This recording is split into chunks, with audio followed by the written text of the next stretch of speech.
Voici la fin de mes souffrances, parce qu'en Jésus, je suis sauvée. J'ai la victoire sur tout ce monde. Un jour j'irai près du Seigneur.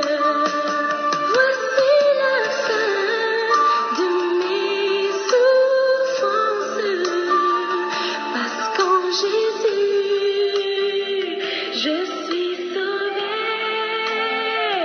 J'ai la victoire sur tout. Béni soit le nom de Jésus, parce que oui, la fin de nos souffrances arrive lorsque nous recevons Jésus comme Seigneur et Sauveur. La fin de nos souffrances, les souffrances de ce monde, les souffrances que nous pouvons rencontrer, prennent fin lorsque nous acceptons Jésus-Christ comme Seigneur et Sauveur personnel.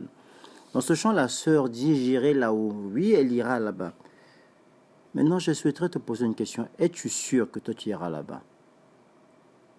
Es-tu sûr que tu verras le Seigneur tel qu'il est? Es-tu sûr que tu t'assieras à côté du Seigneur? Es-tu sûr que tu seras à ses côtés en train de chanter, de lui chanter des louanges et des adorations?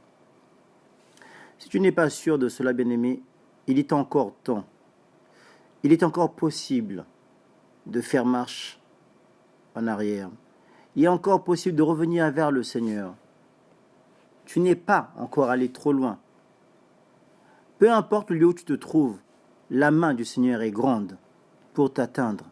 Elle est puissante pour te sauver. Bien-aimé, ce ne sont pas tous les gens qui ont accepté Jésus-Christ comme Seigneur et Sauveur qui iront au ciel. On se trompe seulement, mais on ne peut pas tromper Dieu. Nous pouvons tromper les hommes, mais Dieu, on ne le trompe pas.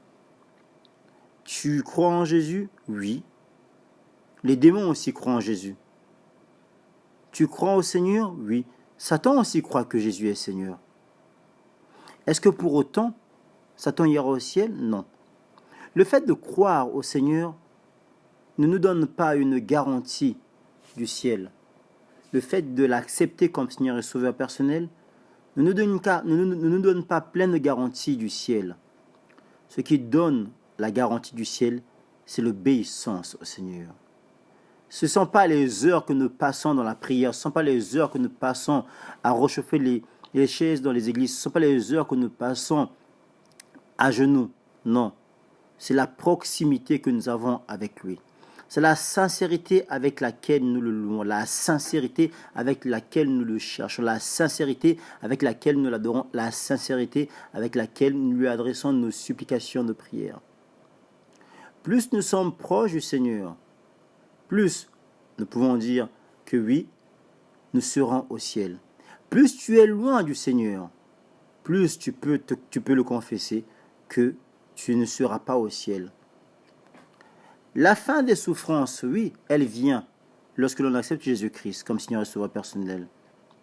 Mais nous savons également que nombreux d'entre nous qui l'ont accepté n'iront pas au ciel.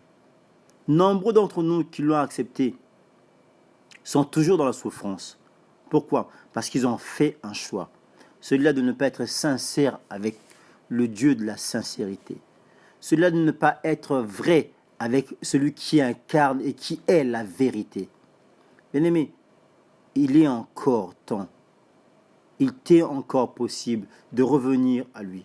Reviens à Jésus, car lui seul est le ciel. Reviens à Jésus, car lui seul a la clé du ciel. Reviens à Jésus, car seulement auprès de lui tu pourras t'asseoir.